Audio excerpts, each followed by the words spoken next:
This is the Untold Italy travel podcast, and you're listening to episode number 201.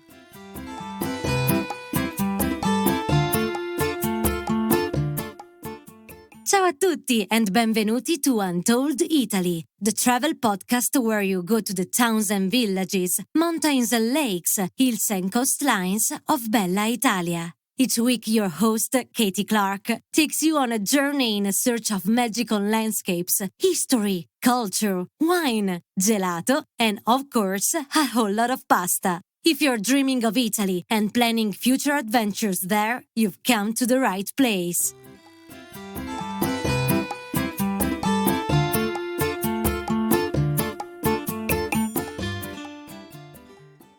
Benvenuti, welcome everyone. How are you all doing? Today, I thought we would head back to the Eternal City to discover why you've never really done Rome, as many people say. Rome is one of the world's greatest cities, thanks to being the centre and beating heart of its enormous empire that stretched over 5 million square kilometres, from Hadrian's Wall in England to the north to the banks of the Euphrates in Syria in the south. Thanks to this domination, very sophisticated civilization, and rich history throughout the centuries, Rome has countless treasures to explore. But unfortunately, most visitors just tap into a few of the famous ones before ticking them off their list and declaring that they've done Rome. Joining me today is local guide and archaeologist Margherita Capponi, who has an unrelenting passion for Rome and its many layers of history. Margherita and I were destined to meet as we share this passion and also mutual friends, but somehow it probably took a little longer than it should have. Anyway, I kept bumping into her on a recent trip to Rome and made sure she promised to join me here on the pod. So let's meet Margherita and get started on this episode that is dedicated to all you history nerds like me who are obsessed with delving deeper into the Eternal City. Benvenuta Margherita, welcome onto the Untold Italy podcast. Thank you very much. Thank you, Kathy, for having me, for the invitation. Oh, it's such a pleasure. Margherita, we kept bumping into each other in Rome earlier this year, so it's so lovely to see you and hear your voice, even if I'm now on the opposite side of the world. And we did have an instant connection over Rome's lesser-known treasures, so I'm so thrilled that you are here to share some of them with our listeners today. But before we get started, could you let them know a little bit about yourself, what you do, and why you're so passionate about sharing the history of Rome through its lesser-known places? Thank you. My name is Margherita. I am 58 years old. No, but in the reality, I am 3,000 years old. I am in Rome from 3,000 years. And I have lived always in the same place, grew up in the same place, in the city center, in nearby the Colosseum, let's say half mile from the Colosseum, and in an area surrounded by ruins, by the antiquity. And I am a very curious person, so I grew up with the ruins, but I didn't know. When I was young, I was asking around. Nobody knew because Romans don't know Rome. So finally, I studied classics, I studied archaeology, art history, and I am still studying Rome because Rome is so big, so ancient, so spatial that I never stop. So I am crazy for Rome. I'm in love with Rome. Rome is my real love. The word Rome in Italian is Roma. The palindromos, if you read from right to left, is amor. That means love. So Rome is my love. Oh, that's fantastic. And you turned your love into your work, right? So tell everyone what you do in Rome. So I am an archaeologist. So before, for years, let's say 14 years, I spent my life in digging and studying. Rome, I have worked also outside Rome, always in Italy, in sites that were dating back from the prehistory to the Middle Ages. And I dug up and I did only that. I was not considering tourism at all, but only because I didn't know the business. I did that for 14 years. Then a friend of mine, we were doing a very important excavation in the Imperial Forums. We were excavating one of the Imperial Forums called the Vespasian Forum, more than 2,000 years ago. No, more than 23 years ago. We were talking, and this friend of mine, another archaeologist, told me, but why you don't try to be a guide? I say, guide? What is this guide? It's a job. You explain the city to the tourists. So I took an exam that I could take with no big problems because I studied before history, art history, archaeology, and I started to work. And I realized that I really like because I am in love with Rome. I want to explain Rome to let's say introduce Rome to the visitors, and I discovered that there was a wonderful work. Of course, archaeology and excavations are my first love, but now I am a little older. Digging up is a little hard, and it's in the heat in the cold season. So I'm now guiding. And she is a pretty marvelous guide, I have to tell you. And I think every listener knows how much I really appreciate local guides in Italy. And Margherita is so fantastic. And I can tell you that we instantly hit it off because I so admired her passion for Roma and all its many wonders, some of which she's going to share with us today. Because while Rome is Rome, and you all know the big ticket items like the Colosseum and Vatican museums, let me tell you, some of its lesser known sites are truly awe-inspiring. Margherita, what would you like to share with us first, which is one of the sites that you love to visit that people might not know so much about? Look, you have mentioned the Colosseum. Very close to the Colosseum, including in the same ticket, so you don't have to pay an extra ticket, there is the most important place of Rome, and in my opinion, in the world. I mean, the hill called the Palatine Hill.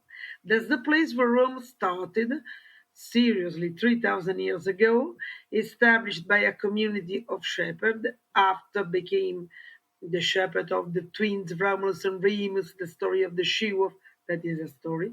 But Rome really started on the top of the Palatine Hill at the end of the Bronze Age. Then that hill became the aristocrats' residence, then the imperial residence. So it is very, very close to the Colosseum. But the people that are coming that want to see everything in one day, they very often ignore the Palatine or they quickly walk on the top, they take some pictures of the surroundings and then they go on, they go away. So my favorite place in Rome is the Palatine Hill, where everything started, where you have let's say, evidences that go back to the prehistory, to the beginning of the history of Rome, that you see in the area and also in the museums. So that's a very steep hill that is very well located in the middle of Italy, in the Mediterranean area, dominating the Tiber River. So it's a beautiful place, quiet because no big groups go there. You have an amazing view of Rome, and you can start to have an approach with the Roman history that is seriously 3,000 years old, and that started exactly there. Yeah, it's so amazing. And there's always excavations going on, continuing there, isn't there? So there's like every time, if you go back, and I've been fortunate enough to go back a few times, there's something new to discover on the Palatine Hill. Yes, but the Italian organization is not very well organized. I mean, so they are doing new excavations, but they don't open when they end to dig up. You have to wait years. For example, the excavation of a section called the Temple of Elagabalus, the Vigna Barberini, the excavations lasted 30 years and they opened the area that now is open and visible after 20 more years. So they are doing new excavations, but they are not open to the public instantly. You have to wait a little bit. A few decades. So, but I think that the very interesting thing about it's such a huge site, is it? And so you can't really take it all in one visit because you have all the remains of the temples and also the palaces on the Palatine Hill. It's truly awe-inspiring. Do you have a favourite place in the Palatine Hill that you like to go to? More than one. One is the area where the archaeologists found the original huts, the postal holes of the original huts of the original shepherd, which is the southwest corner of the hill. Another place is a garden recreated by an archaeologist called Giacomo Boni that wanted also to be buried there. He has recreated the Renaissance garden. So you in the same place you can see the remnants of the prehistoric huts or Iron Age huts and the Renaissance garden in a few meters of distance. That's amazing. It's a beautiful area, and yeah, not so many people see it, unfortunately. No, because the people are focused on the Colosseum or a quick look to the Forum, which is at the slopes of the Palatine. There was the ancient city center. They mostly go there. To go to the Palatine, you have to walk. It's up a hill, and in the summertime it's very hot, so it's not really the tour that you have to do in the summer. And so you need time to do it in depth. You need a minimum 3 hours. They sometimes they're opening the slopes facing the Circus Maximus. In that case, you need probably 4 hours only for the Palatine. Wow. But it's so interesting. There's so many incredible stories. Like, I mean, I know they've just opened the Domus Tibriana as well. Yes, yeah. In fact, because the hill became originally the aristocrats' residence and then the imperial residence. That has been excavated only in part, restored in part, and finally they open a section which is called the Domus Tiberiana, but that probably was built probably by Nero and after by Hadrian. It has been reopened after more than 30 years of restoration. So every time you can find an open section. But sometimes we are in Italy, you have the new sections, but you don't have enough staff. So there is a surprise. It's the bit that we love and the bit that drives us crazy, right? So Yeah, exactly. So, Margherita, though, I think that one of the amazing things about the Palatine Hill is what has actually happened on there, the stories, the history, the influence over the world. I mean, this is the center of one of the greatest empires of the world has ever seen. And so you're treading in the footsteps of emperors and senators and all of these things. And I think it's unfortunately, like you said, in Italy, there's not a lot of information that's provided at the site. So if you go there on your own, you're kind of looking at a load of old rocks, aren't you? You see, exactly. The Palatine is a place that you cannot explore on your own unless you are really, really motivated or you have studied, you are prepared your visit because you see at the same time evidences that are dating back totally different periods. So on your own, it's really impossible. And there are big paths. You need to know the direction where to go. If you go on your own, you absolutely enjoy the view, the sky, the atmosphere, but probably you don't understand a lot. Yeah. Do you have a favorite moment that's happened on that site that you like to share? Is there like in history? Not in particular, but I like to think that from that place, the emperors were managing the entire world. It's impressive because the empire that including 3 continents, not yet Oceania because probably has not been discovered yet, but maybe they could arrive there. But they managed 3 continents, Africa, Asia, and Europe. They were managing everything from there. So that is impressive. It's so impressive. And, we think we're so clever with all our technology and everything, but if you do a little bit of research into the Roman history, it's just incredible what they managed to achieve without electricity or internet or anything like that. Exactly. Okay, so if we move on from the Palatine Hill, where's another site that you would like to recommend to our listeners?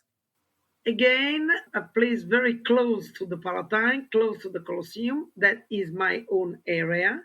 I am living in the slopes of the Caelian Hill, one of the 7 hills, where you have 2 hidden gems, 2 underground level discovered probably casually by some priests that were staying there that started to dig like without any apparent reasons, and they found a subterranean world One is the complex of the so-called houses of Calian Hill Houses of Celio, which is a house that is under a church, probably the house of two saints brothers or friends called John and Paul that became Christians that been killed in their own house and buried in their own house.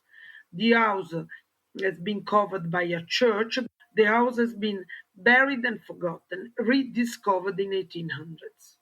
So you walk on the street, you cannot imagine what you have underground, and now you can visit that area under the church of the two saints that we call Giovanni and Paolo, John and Paul, that are not the John and Paul, the saints, the evangelists, the Baptists, but they are two different John and Paul, two Roman saints killed by Julian the Apostate, that was a Christian, became pagan, and he made a terrible persecution in Rome in 364 AD. So, according to tradition, the two men have been killed in their house. They've been buried in the house, and 2 weeks after, three more Christian friends went in the house to look for them. They've been found by the soldiers that killed them too. It happened in a house that after has been totally covered by the church. A father of the church started to dig up in 1800s, and he found all the underneath. A Roman house that is dating in three phases: the 4th century, the 3rd century, and the 1st century AD. Yeah, and it's really well preserved. Perfectly preserved because it has been buried and never exploded anymore from the antiquity, let's say from the 5th century to the 19th century. They are called le Case Romane del Celio, Roman houses of the Canyon Hill. Yeah, and so were they very wealthy people or were they ordinary people? Probably they were wealthy because of the house where they've been killed has included a previous property that originally was split in a ground level where you had shops, the house of the owners of the shops, and the upper levels. All this property was included in one property in the 4th century, frescoed. You have also interesting frescoes that are not upper level like the imperial frescoes that you can have in the Nero's palace, but they are not bad. So yes, they were wealthy, not the top of the richness, but neither is poor. Okay. So it's really interesting you get a window into Roman kind of middle class life then in that site. I always wonder how the buildings that we build today, whether they're going to last 2,000 years, and I don't think they will, unfortunately. So no one is going to know how we live if we survive, if humans survive another 2,000 years, because there'll be nothing left. Everything is so disposable, isn't it? We just don't have the commitment to building things like they did. I don't know. So that's is it in the Monte district? Is that where how would you get to this site? How will we get to see these houses? We need to go to the Church of Giovanni e Paolo, is that right? Yes, you can go by bus. That's not far from the Colosseo subway station, and you walk. It's a hidden gem, but it's easy to be reached. You need to book the tickets in advance is better because now the property belongs to the Home Office, to the Ministry of the Interior Affairs, but is managed by the Ministry of the Culture. So you need to pay a ticket. You can also buy the ticket at the moment, but it's better to book in advance. So everyone, Margherita has given us all the information so that we can share with you, and we'll pop that in the show notes. So if you want to go and visit this site, you can. I haven't been there myself, so I'm putting it on my list. And another thing is important. The church, which is on the top of the houses, is the church where my parents married. So I can tell that my story started there. Oh, that's so lovely. With the Mary there, I could not be here, probably. Well, it's a very important site. Exactly. For me, for for our family, yes. Oh, yeah, it's very personal to you. I can see that. Okay, so now we're going to go somewhere else, maybe a little bit further out of Rome. Yes, we are going to go into the countryside. The countryside, just outside of Rome. Rome was surrounded by an amazing country, beautiful, green, cool, that unfortunately has been damaged mostly after the World War II, where we had a big immigration from Italy, from the south, from all over. Before World War II, probably didn't count neither 1 million of inhabitants. After, we had more than 1 million, now we are 3.5 millions. The people are living mostly in the suburbs. So the beautiful country has been destroyed by the new buildings that very often, unfortunately, in Italy have been built without any rule. But there are some, let's say, rare oases that have been saved. One is a vineyard where they are producing wine. That is a very special place because the property is in the hands of the same family from more than 300 years. It's the family of a pope, the family Pallavicini. They have also an amazing palace in the city center of Rome in front of the Quirinal Palace, which is now the presidential palace. But they also own this property where they have an incredible vineyard, and the cellar is in the channel of an ancient aqueduct, one of the 11 aqueducts that were bringing the water into Rome. They found the channel, not in use anymore, and that's a channel probably the first century AD, and they transformed it in a cellar for their wine. So it's a very charming place. It's a place where they didn't build modern buildings, but only you have only the remnants of the medieval farms, this amazing channel, and in another section of the property, they have an old building built probably in 1500s that was a kind of restaurant and hotel for the travelers. It is along a Roman road called the Casilina that was used by the travelers to reach Naples from Rome because the Appian Way, that was the main road, in some periods was interrupted or destroyed.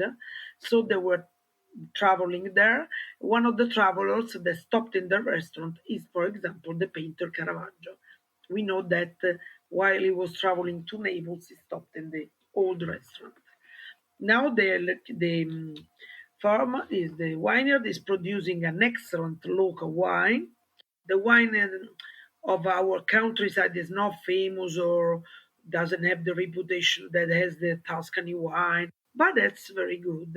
It's the light white Frascati, that probably you know, and they are producing also a new red, light, but let's say interesting. It's special because that land is volcanic land. So this countryside is the slopes of the big volcano called Vulcano Laziale, where you have also a series of villages called Castelli Romani or Albany Hills. So it's a really oasis that has not been attacked by the buildings built without any order or any style. It's still probably like it was in 1500s. So it's a place where you can go to visit, you can do wine tasting, but it's not in the famous places where all the groups go. It's very close to Rome. You can also reach by train, but it's not really well known. Probably, I don't know. The family says that they want to develop, but they don't do. So it's a very special place and not very famous. Wow, it sounds amazing. And I think, what a great recycling opportunity to use the former aqueduct for the cellar because I'm sure it's cool and it's got the right temperature for the wine. Yes, Perfect, cool, not so humid, despite it's an old channel, but there is not water. So the temperature is always stable, and it's a beautiful, incredibly beautiful place. Oh, amazing. And which train station do you go to get there? Colonna is a train going from Rome to Naples, but local train. Okay. Yeah, I mean, think we don't hear enough about some of the other wines in Italy that aren't so famous. And, when it's something that's easily accessible like this, and you can go, on your own, even just to get there on by train, that's fantastic. Or by bus also. There is a bus that is going almost directly there. Ah, So it's easy. Otherwise, you rent a car if you do a tour, which is also suitable. these like little hidden gems is very overused, but this sounds like it's just like one of those places that I would really love to spend half a day visiting. And do they serve lunch there as well? You have to book. You have to book because the restaurant is not open anymore. But you have to book with a group. They serve the special local food, which is the porchetta. You know the porchetta because you eat the porchetta, roasted small pork, salami, ham, vegetables, and the typical pasta of Rome, and fruits. And the local cookies, the ciambelline, the small donuts. So you have to go, you have to try. When you come, you let me know in advance and we do it. We're going to have a very busy day, Margaret. Yeah. And, more days. You need more days to explore the hidden gems. Oh, you do. Oh, you do. This is what's amazing. I was telling Marguerite before, I find it really funny when people say, and it does put a smile on my face when people say, "Oh, I've been to Rome before. I've seen everything," and it's like, "Whoa." I have to tell you, Kathy, I am 3,000 years old. I spent here all my life. I didn't see everything. And I do this job, and I am studying Rome all my life, all the time. So I think you can never see everything in Rome. No, no. I don't think it's true of most cities, actually, but Rome especially. Just so many, just amazing things have happened there. I had no idea you were going to tell me about a winery, so I'm excited about that because I love wine. Where shall we go to next? So next we go always in the suburbs along another road that is Appian Way, ancient Appian Way, and Tuscolana Way. We go in an amazing property that was built in the middle of the second century AD by two brothers that were probably Roman consuls, incredibly wealthy, killed in purpose by the Emperor Commodus, the terrible emperor of the Gladiator. Do you remember the movie? Yes. In the movie, they made him especially psychopathicist, but it was in a kind of way. He has killed the two brothers to expropriate the property. The property is an amazing, enormous villa going from the Appian Way. It was ending along the Tuscolana Way. Now we have only a small part that has been expropriated by the government. It is a national monument where you have an amazing example of very, very wealthy villa. It's just outside of Rome, but you can go by bus. There is a bus stopping in the front, and you have the remnants probably of a small private amphitheater, private, very refined, luxurious baths, where probably Commodus has been killed. Because in the movie Gladiator, you see that Commodus has been killed in the Colosseum by the Gladiator, but this is not true. He has been killed in the bath by his former mistress, called Marcia, yes, and by another killer, a former slave. And you have a monumental fountain, and next to in the same property, but not really next to the villa, in a side space, you have probably the space where they were living, the slaves, because in the big villas you always had a farm, a pars rustica, like they say in Latin. So that is another incredible place, which is like a city because it was an enormous aristocrat's villa. Only a small part has been excavated. Also, there they are going on with the excavation. And you have incredible reception rooms where Commodus did his special party with the couples, boys, girls. They mixed themselves. They did like, let's say, special experience. Yes, from the roads they could shout, they could do whatever they wanted because people could not hear them. I don't know, screaming, shouting. It is not famous, perfectly preserved, and it's another place that I really suggest to visit. Called the Villa dei Quintili. Quintili are the two consul brothers that have been killed by Commodus. So did he then take over the villa himself? So he killed them and then took the villa for himself. Is that what happened? Yes, he said that they made something wrong that they didn't, and he sentenced them to the death, and he has expropriated the property. He just wanted the property, basically. Exactly. Oh my gosh. I mean, these things are as old as these sort of intrigues are as old as time, but they still continue today in some parts of the world. Oh, absolutely. Yes. I'm sure that villa has got a lot of stories to tell. Marcia sounds like she was pretty psychopathic herself. Maybe, or maybe she was forced to be his concubine because she was a slave. So. Oh, she didn't like it. In fact, they killed him. She contributed in killing him. My goodness. So interesting. And so is that, if you kept going along the Appian Way, you would finally get there? Yes, you have two access, one from the Appian Way, another one for the new Appia. Now, after the World War II, it has been built the Appia Nuova, the new Appia, which is going to the highway to Naples. You have also an access from the Appia Nuova. You have two access. But the property continued after the Appia Nuova till the ancient Tuscolana. Wow. So it was in between two big ancient Roman routes. But now a big part is covered by the modern suburban districts. Yeah, it's just, I think it's hard to really get your head around the scale of some of these places.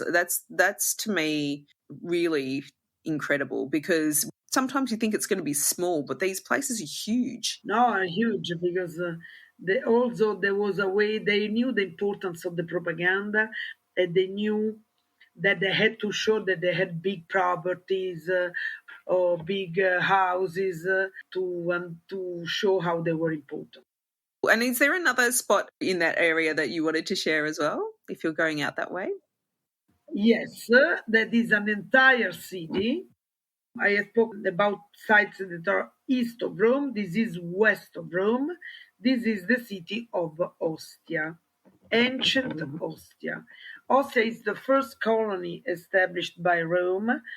It used to be at the mouth of the Tiber. Now the coastal line moved away, so it's not anymore neither on the Tiber because the Tiber changed bed, moved up to the north in 1557 because of a flood that fell WD, but the city is there.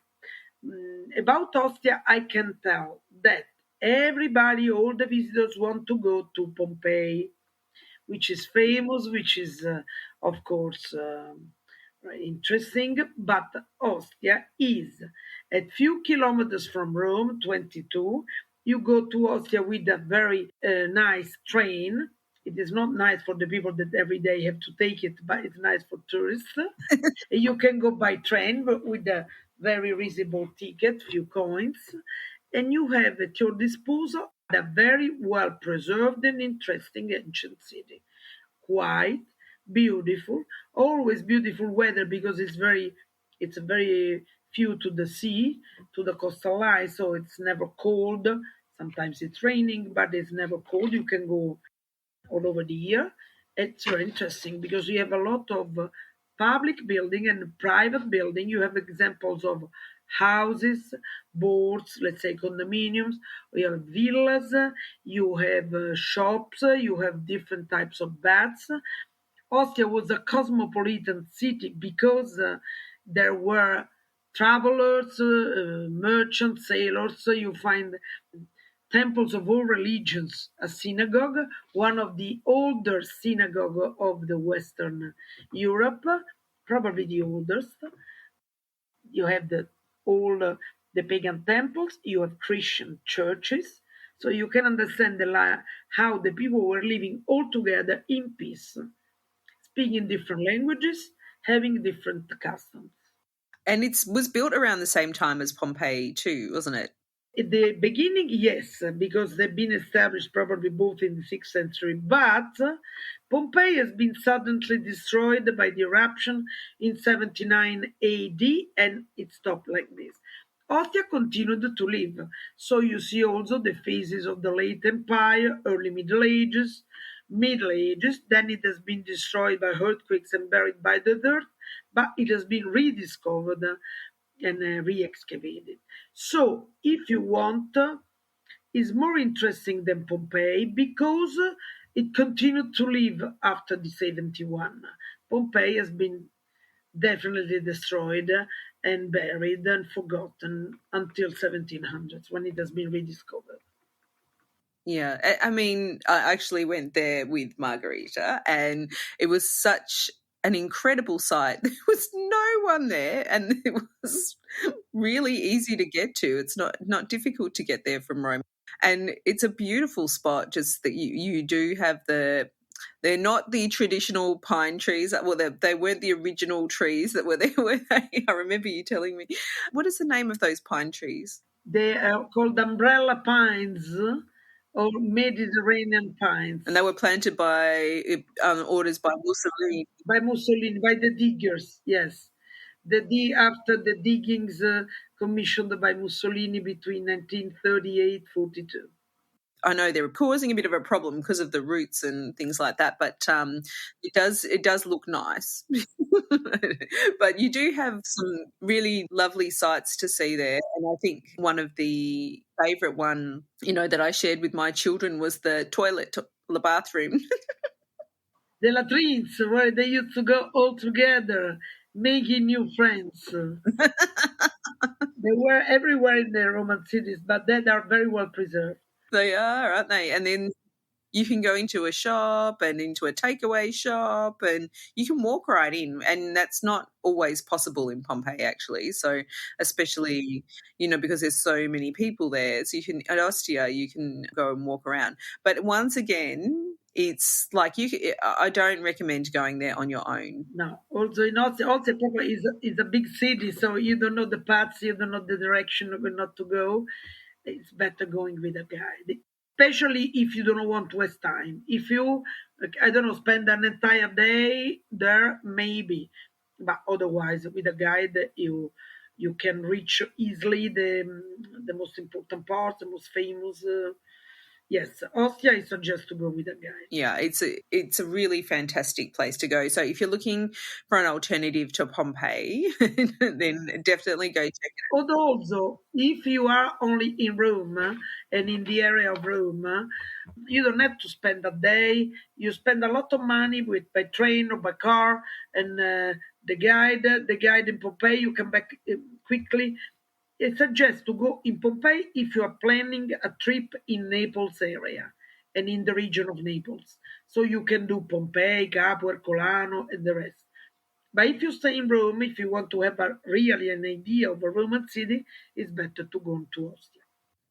And there's, it's a nice modern place as well. There's some nice restaurants out there. Yes. So you could go there, and then after you've done your walking around, you could go to a nice restaurant and then head back into Rome, and you'll have a taste of the coast because it's right on the coast.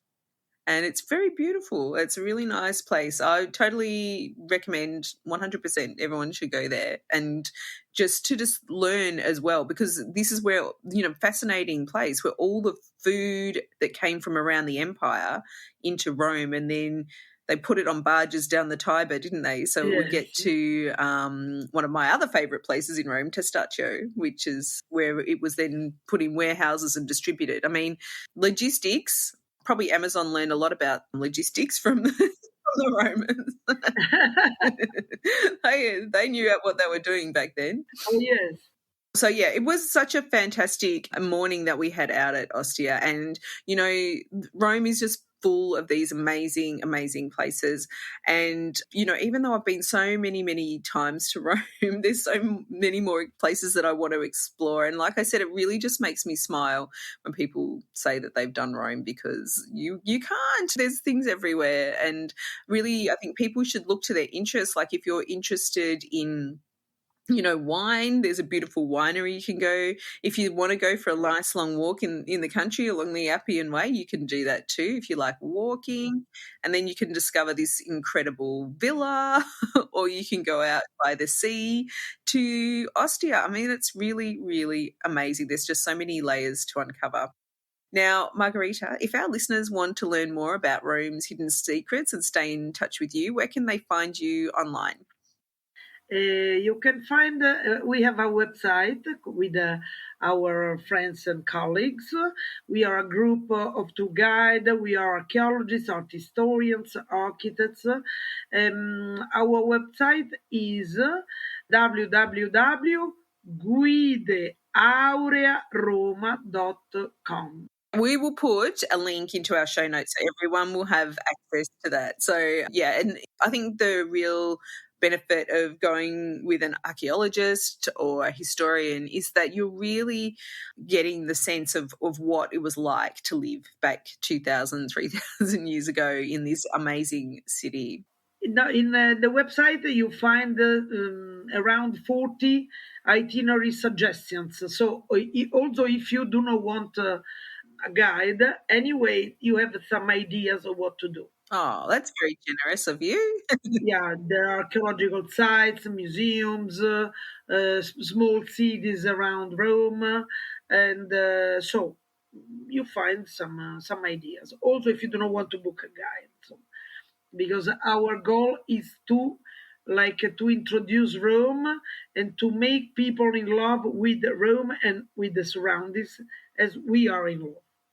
No, well, you certainly helped me extend my journey for learning about Rome, and I just, I can't wait to get back. So grazie mille, Margherita. I just love hearing about in Rome, and I can't wait to hear more from you. Thanks so much for joining us again on the Untold Italy podcast. Thank you very much. Thank you again for having me, and it was a great pleasure, and I'm always waiting for you. Rome is the eternal city, so I will wait for you for the eternity. Thank you so much. Grazie. Prego. There is no place quite like Rome, and that's due to all the many treasures that you can discover, like the ones Margherita shared with us here on the pod today. As the city of Rome gets busier, and these days it looks like low seasons are really a thing of the past, it's such a great idea to break up your days by adding a few of these lesser-known sites into your itinerary, along with the classics like the Colosseum and Vatican museums. Now, when I'm talking to people about Italy before their trip, most can't be convinced of this, but if I do manage to get them to add something a little out of the ordinary to their itinerary, inevitably this will be their favourite experience. And you know what? I know all you listeners are curious travellers who keep an open mind, so do check out some of the lesser-known sites in Rome. I promise you won't be disappointed. All the details and the links to the places Margherita mentioned are in the show notes at untolditaly.com/201 for episode number 201. You'll also find Margherita's details there should you wish to look her up. Grazie. Thanks to all our wonderful listeners for your ongoing support of Untold Italy. I hope you enjoyed today's show. If you did, then it would be amazing if you gave us a rating or review in your favourite podcast app. This helps bring our passion for travel in Italy to more travellers just like you, and we so appreciate it. Next week on Untold Italy, we're headed to another special corner of central Italy, but until then, it's ciao for now. The Untold Italy podcast is an independent production. Podcast editing, audio production and website development by Mark Hatter, production assistance and content writing by the other Katie Clark. Yes, there are two of us. For more information about Untold Italy, please visit untolditaly.com.